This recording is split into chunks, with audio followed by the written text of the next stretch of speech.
so that Mhm. if equipment were made that goes out into the AI computers out there somewhere, and the manufacturers of the equipment say, when you set up your equipment, do you want to opt in to AI for signal enhancement? Yes. And then as you operate, it creates data on how you do the controls to make things more intelligible for you and what you like. Then those could be fed back into the rig and the system automatically. If you turn the switch on, let's say, is that the kind of thing we're talking about?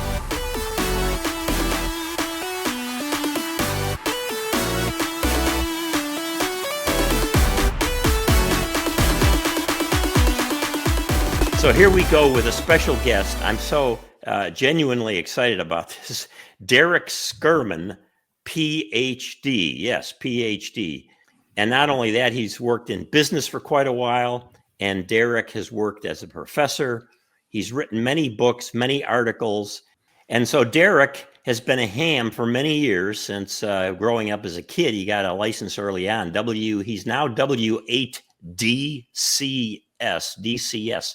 Although you might still have a Canadian license too, do you? Yes, I have a VE3 land license. Victor Echo 3 Oscar X-ray Kilo was the call I got as a teenager when I first got my license in the last century sometime. Yeah, right, there you go. So this is great. We're going to look at artificial intelligence and its impact on ham radio. But before we get into the impact on ham radio, Tom, what do we need to know about AI? Well, Derek, before we get in, and Quinn, before we get into the ham radio portion, as you mentioned, Derek, what exactly is AI? Well, there are many different opinions about that, and people take different sort of angles at it. But I would say a good general definition is it's basically the study of systems that appear to mimic intelligent behavior. I think that's a good sort of standard definition of AI. Okay. And intelligent behavior, are you thinking particularly of human behavior? Yeah, so the kinds of things that we would attribute intelligence to if we sort of saw that being performed. And so I like the word mimic in particular in that definition. I think machines are distinct from people, but it's a way of programming and coding machines so that they can, mimic the sort of intelligent things, or many of the intelligent things that people might do. Okay, so Derek, what generates an AI response? If I ask an AI question like ChatGPT or something like one of those apps, where does it generate and how does it generate a response? Is it like a web crawler, or does it get a bunch of internet information and compile it and then from that produce a response, or just how does it work? Yeah, no, that's a really good question. And this is highly oversimplifying.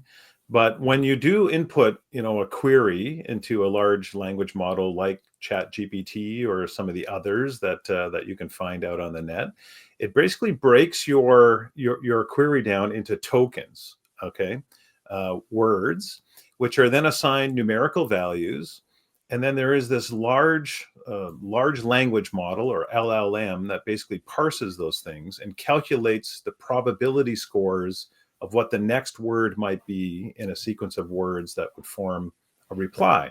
So basically, it's a big machine that's running typically in the cloud that basically predicts the next word in a sequence of tokens and sort of chains them together to sort of create responses. Now, that model itself has certainly relied on gathering data and whatnot from the internet. But when you do a query, you're working with a model that's already been constructed that can basically was devised to be unsurprised about what the next word is in a sequence, and then to basically put those together in a chain in a sort of a comprehensible reply. Okay, so you had mentioned it resides likely up in the cloud, and who or what controls that? Yes. So most large language models today are constructed by large corporations, and they do that by harvesting sort of large amounts of data off the internet. And then they train their models, as I mentioned, to be unsurprised about what the next words are in a sequence. and then they basically host them usually for a fee, although there are some services that allow you to sort of limited ways use them. But the truth is, you can actually, there are open source models of large language models that you can download and run on computers locally as well. Now, to run it locally, you typically need a fairly hefty machine with lots of memory and ideally some GPUs, graphical processing units, that can sort of crunch through the data quite deftly. But there are actually smaller models even that you could run on more modest hardware. And I've even run a large language model on a Raspberry Pi. Now, it was very limited. In fact, I've got one right behind me here. Here's many hams are familiar with the Raspberry Pi, but we run large language models on it, but they're very modest and not very clever. But it is possible. So, but typically people will use cloud-based services in order to use these large language models. Yeah. So the results that AI generates, could the results possibly be incorrect, wrong? Can it be hacked? Yeah, absolutely.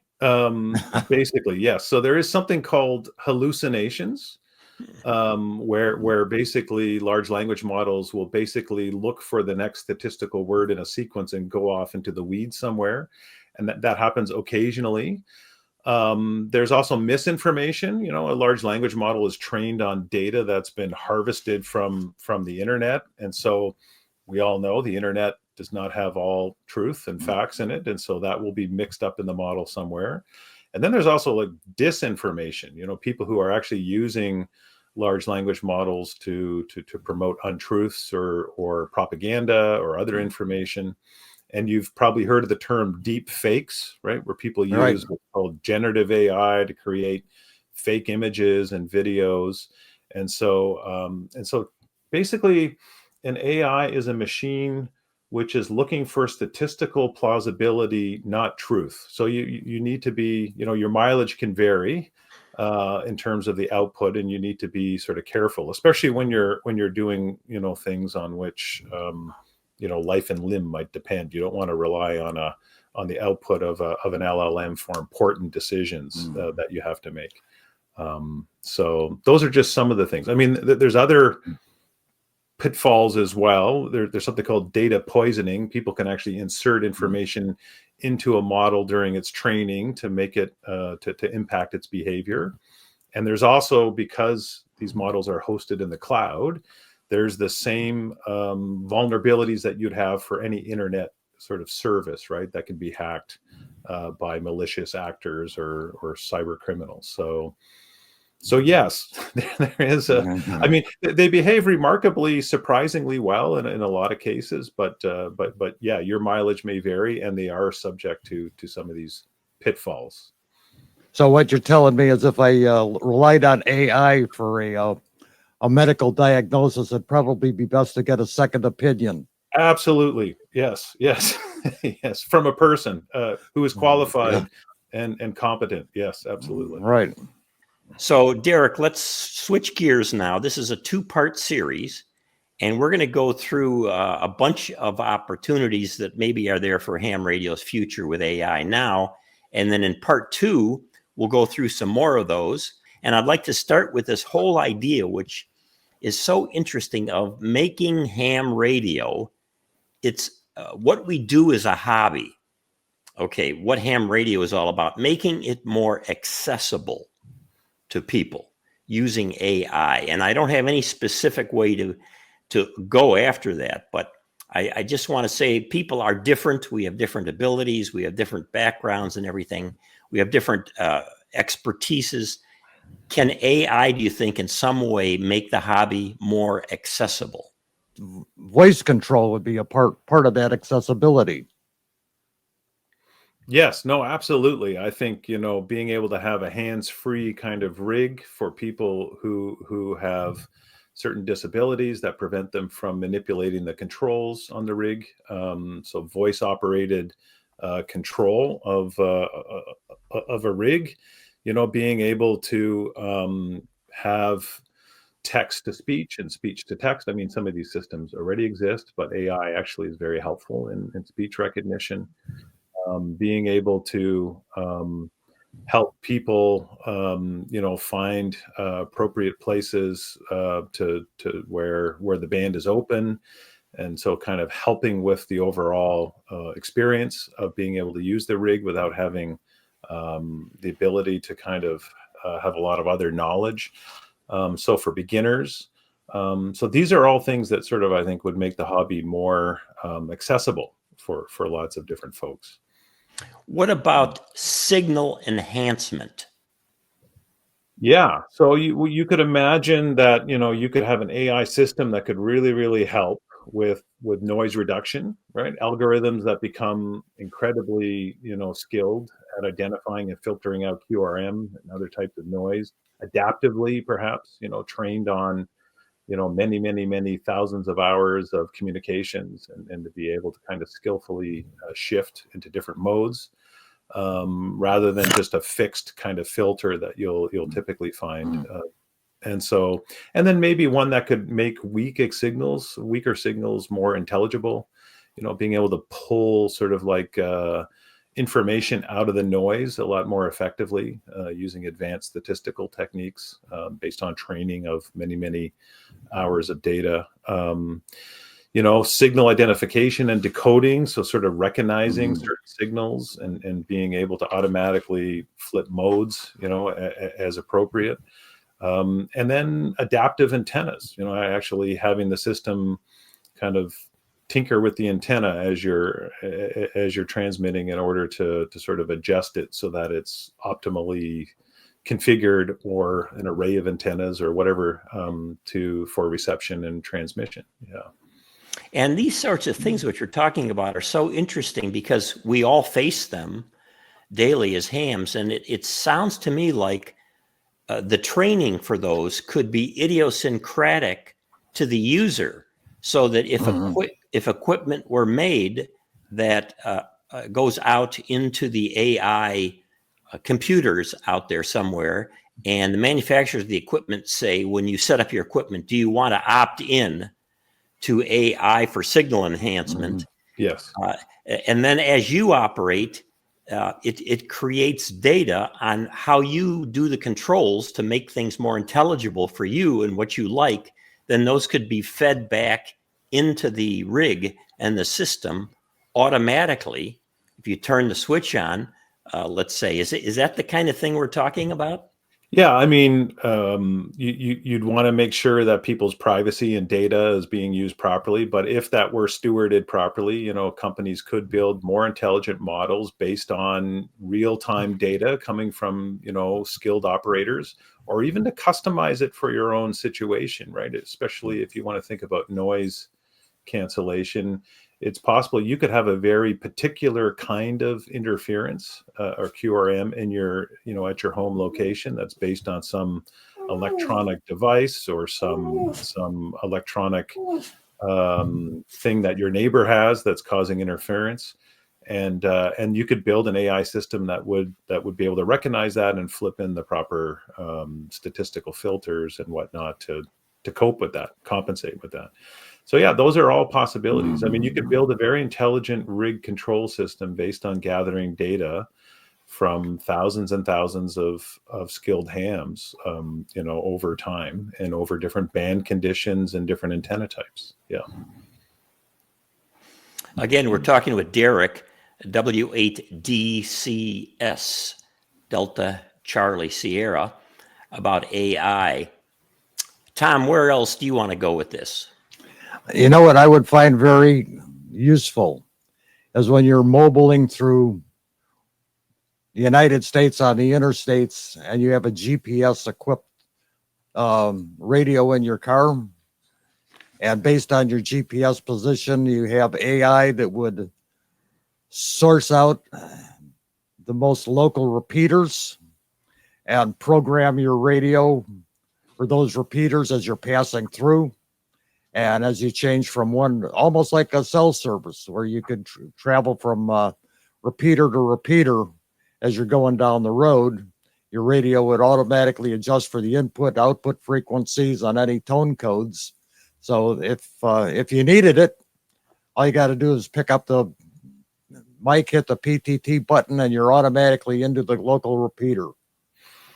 Yeah, no, that would certainly be cool. Now to be fair, you probably could make a system like that without using AI, right? Just a database and GPS locations of where you're traveling and where you are. I mean, that could be done using a traditional kind of smart computer program. But AI, could certainly learn these things over time, as people actually feed data into something that keeps track, where you are, if you're down in a valley versus on a hill in a particular area. It may be that you can hit another repeater, even though it's located in a slightly different location. You could train over time and actually, through just learning, sort of discover the best connections in a particular location. So yeah, no, that's certainly possible. Yeah, because I find it kind of inconvenient, more so dangerous, driving with the repeater book in one hand and trying to scan through and find where my most local repeater would be. Right, and staying on simplex doesn't always provide a lot of joy. Yeah. No, simplex doesn't seem to make it. I can drive 1,100 miles from here to Florida and not hear anything on simplex. Yeah, there you go. Yeah. The GPS aspect of this is interesting. Tom and I have been doing a little bit of digital audio communication through, let's say, networks out there. That allow you, regardless of which technology you're using, Yaesu technology or, ICOM or whatever, to interconnected networks. And you can get on through computers as well as get on through other means, a handheld and so on. But what I found interesting about that is there's a lot of interest out there in that, in connecting it to location. So that if you're working somebody through this digital sphere, whatever we'd call it, you just click on something and see exactly where they are. And of course, it used to be with call letters, if you could see the calls of the people who are being registered as they're on, you could tell by the call district they were in approximately where they were.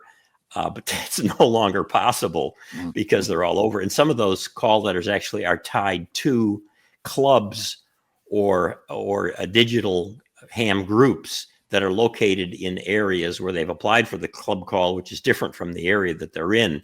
Oh, yeah. So we've got APRS and all, but tying all that together would be great. Now we have one more topic, auto logging. Now I know when you get into the certain digital modes, Tom is big on the digital modes. Do you want to say anything about this, Tom, in terms of what you'd like to see with auto logging beyond what you already have?